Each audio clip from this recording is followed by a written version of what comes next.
Halo anak-anak, selamat pagi. Bagaimana kabar kalian? Semoga semua dalam keadaan sehat ya.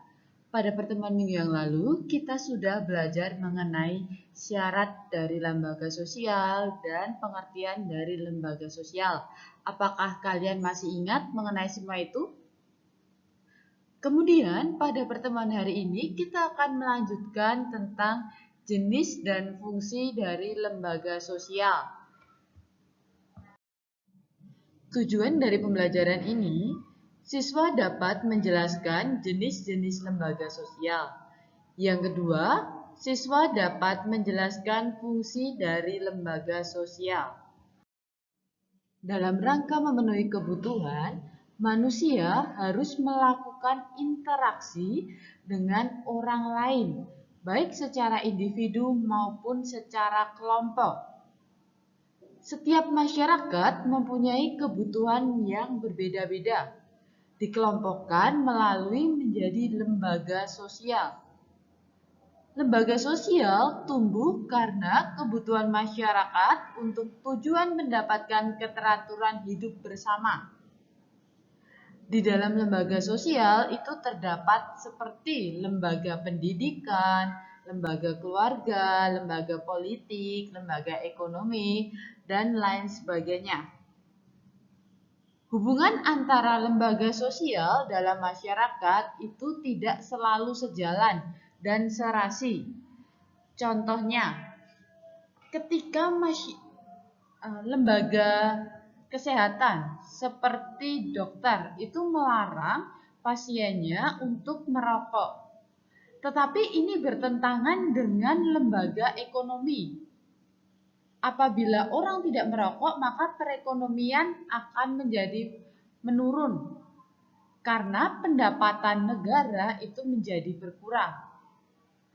Hal tersebut dapat digambarkan bahwa hubungan antara lembaga sosial dalam masyarakat tidak selalu sejalan atau serasi. Jadi hubungannya selalu berlawanan. Dalam pemenuhan kebutuhan manusia diperlukan suatu lembaga yang mengatur pemenuhan berbagai jenis kebutuhan manusia. Berbagai lembaga sosial yang terdapat di dalam masyarakat mempunyai fungsi sendiri-sendiri yang berhubungan dengan pemenuhan kebutuhan manusia dalam kehidupan bermasyarakat. Sehubungan dengan usaha manusia untuk memenuhi kebutuhan hidupnya, maka lembaga sosial secara umum mempunyai fungsi sebagai berikut. Yang pertama, memberikan pedoman pada anggota masyarakat. Pedomannya tentang bagaimana mereka harus bersikap atau bertingkah laku dalam menghadapi masalah-masalah yang muncul di lingkungan masyarakat, termasuk yang menyangkut hubungan pemenuhan kebutuhan hidupnya. Yang kedua, menjaga keutuhan masyarakat yang bersangkutan. Lembaga sosial bermaksud untuk menghimpun dan mempersatukan anggota-anggotanya agar tercipta integrasi dalam masyarakat. Yang ketiga, memberikan pedoman kepada masyarakat untuk kontrol sosial. Artinya, lembaga sosial sebagai sistem pengawasan masyarakat terhadap tingkah laku anggota masyarakat. Hal ini difungsikan untuk mengontrol tingkah laku dari kehidupan di dalam lembaga sosial tersebut. Apakah tingkah lakunya sesuai atau tidak sesuai? Lembaga sosial yang ada di masyarakat bentuknya bermacam-macam, seperti lembaga keluarga, lembaga agama, lembaga ekonomi, lembaga pendidikan, dan lembaga politik. Apa sih kelima lembaga tersebut? Simak materi berikut ini ya. Yang pertama, kita akan membahas mengenai lembaga keluarga. Unit sosial terkecil dalam masyarakat yang terdiri dari ayah, ibu, dan anaknya. Keluarga berperan membina dan membimbing anggota-anggotanya untuk beradaptasi dengan lingkungan fisik maupun lingkungan budaya. Pendidikan yang paling pertama dan utama yaitu di dalam lingkungan keluarga. Karena anak lebih sering melakukan interaksi dengan keluarganya. Keluarga terbentuk dari sebuah perkawinan yang sah menurut agama, adat, dan pemerintahan. Dalam keluarga diatur hubungan antar anggota keluarga sehingga tiap anggota mempunyai peran dan fungsi yang jelas. Contohnya, seorang ayah sebagai kepala keluarga dan sekaligus bertanggung jawab untuk memberikan nafkah terhadap keluarganya. Contoh yang kedua, seorang ibu sebagai pengatur dan pengurus dan mendidik anak-anaknya. Hal tersebut merupakan peran dari keluarga. Apa sih fungsi dari lembaga keluarga? Pada umumnya, lembaga keluarga memiliki fungsi antara lain. Yang pertama, reproduksi. Dalam keluarga, anak merupakan wujud cinta kasih dari orang tuanya. Dan orang tua bertanggung jawab terhadap keturunannya.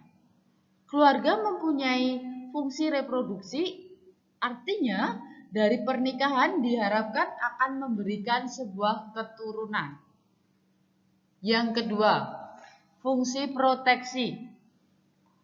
Keluarga memberikan perlindungan. Proteksi itu perlindungan kepada anggotanya. Baik perlindungan fisik maupun perlindungan dalam kejiwaan. Fungsi yang ketiga, fungsi ekonomi. Pada umumnya, dalam sebuah keluarga, ayah merupakan kepala keluarga serta menjadi tulang punggung keluarga. Ayah yang mempunyai kewajiban memenuhi kebutuhan ekonomi dari anak-anaknya. Namun, pada situasi modern seperti ini, tidak menutup kemungkinan ibu juga mencari nafkah untuk membantu perekonomian dari keluarga tersebut. Yang keempat, fungsi sosialisasi. Keluarga berperan membentuk kepribadian anak agar sesuai dengan harapan dari orang tua dan masyarakat. Keluarga merupakan sosialisasi pertama bagi anak atau sosialisasi primer. Yang kelima, fungsi afeksi. Keluarga memberikan kasih sayang dan perhatian pada anak-anaknya. Dalam keluarga pula diharapkan akan memberikan kehangatan perasaan pada anggota keluarganya, seperti seorang bapak yang tetap memberikan perhatian dan kasih sayang kepada anak-anaknya. Yang keempat, fungsi pengawasan sosial. Setiap keluarga pada dasarnya saling kontrol atau saling mengawasi karena mereka memiliki tanggung jawab dalam menjaga nama baik keluarganya. Fungsi yang terakhir, fungsi pemberian status. Melalui lembaga perkawinan, seorang akan mendapatkan status atau kedudukan yang baru di dalam masyarakat, yaitu suami atau istri. Nah, berikut merupakan fungsi dari lembaga keluarga. Yang kedua, kita akan membahas mengenai lembaga agama. Lembaga agama adalah sistem keyakinan dan praktek keagamaan dalam masyarakat yang dirumuskan dan dibakukan. Agama yang dapat menjadi pelopor dalam menciptakan tata tertib sosial pada masyarakat. Selain itu, di lembaga agama mempunyai beberapa fungsi, Yang pertama, sebagai pedoman hidup manusia, baik dalam hidup sebagai pribadi dengan hubungan Tuhan maupun hubungannya dengan manusia lain. Yang kedua, sebagai sumber kebenaran. Dalam diri para penganutnya atau umat beragama ada keinginan untuk mencapai keselamatan dan kebahagiaan hidup, baik di dalam dunia maupun di akhirat. Yang ketiga, pengatur tata cara hubungan manusia dengan manusia dan manusia dengan Tuhan. Nah, di dalam lembaga agama itu kita dituntut untuk saling toleransi, saling menghargai antar umat beragama. Karena di Indonesia sendiri mempunyai beberapa agama yang dianut oleh masyarakat Indonesia. Intinya semua agama itu sama, yang penting kita tertib dalam menjalankan agama tersebut. Yang ketiga merupakan lembaga ekonomi. Lembaga ekonomi bagian dari lembaga sosial yang mengatur tata hubungan antar manusia dalam pemenuhan hidup sehari-hari. Kalian amati pada gambar di samping merupakan gambar sebuah orang yang sedang terjun. Ada gambar panah ke bawah. Dan itu ada kata-kata virus corona dan di sini ada ekonomi. Nah, di situ dapat digambarkan bahwa perekonomian saat ini mengalami penurunan dikarenakan sedang terjadi virus corona. Nah, hal ini perekonomian di Indonesia mengalami penurunan karena adanya virus corona. Mengapa perekonomian di Indonesia itu mengalami penurunan? Karena masyarakat saat ini banyak yang kehilangan pekerjaannya. Karena daya beli seseorang itu menjadi menurun sehingga perusahaan tidak dapat menciptakan atau memasarkan produk sesuai pada hari biasanya, sehingga terjadinya penurunan dalam hal ekonomi. Fungsi lembaga ekonomi antara lain sebagai berikut. Yang pertama, memberikan pedoman mendapatkan bahan pangan. Yang kedua, pertukaran barang atau barter. Yang ketiga, harga jual beli barang. Nah, di dalam lembaga ekonomi mempunyai fungsi beberapa, diantaranya ketiga hal tersebut. Namun, fungsi lembaga ekonomi tujuannya untuk mengatur perekonomian dari kehidupan bermasyarakat. Yang keempat, yaitu lembaga pendidikan. Dalam Kamus Bahasa Indonesia tentang pengertian pendidikan yang berasal dari kata didik. Kata ini mendapatkan awalan me, sehingga menjadi mendidik. Artinya memelihara dan memberi latihan. Dalam memberi latihan diperlukan adanya ajaran, tuntutan, dan bimbingan mengenai akhlak dan kecerdasan pikiran. Lembaga pendidikan merupakan lembaga atau tempat berlangsungnya proses pendidikan yang dilakukan dengan tujuan untuk mengubah tingkah laku individu ke arah lebih baik melalui interaksi dengan lingkungan sekitar. Lembaga pendidikan menawarkan pendidikan formal maupun pendidikan non-formal. Pendidikan formal contohnya seperti TK, SD, SMP, SMA, atau SMK, kemudian ada perguruan tinggi. Pendidikan non-formal contohnya seperti kursus keterampilan, kursus bahasa, dan masih banyak lainnya. Fungsi lembaga pendidikan menurut Harton dan Hahn dalam Kamanto Sunarto tahun 2004 itu terdapat dua fungsi, yaitu fungsi manifest dan fungsi laten. Fungsi manifest yang pertama, mempersiapkan anggota masyarakat untuk mencari nafkah. Yang kedua, mengembangkan bakat perseseorangan demi kepuasan pribadi dan bagi kepentingan masyarakat. Yang ketiga, melestarikan kebudayaan masyarakat.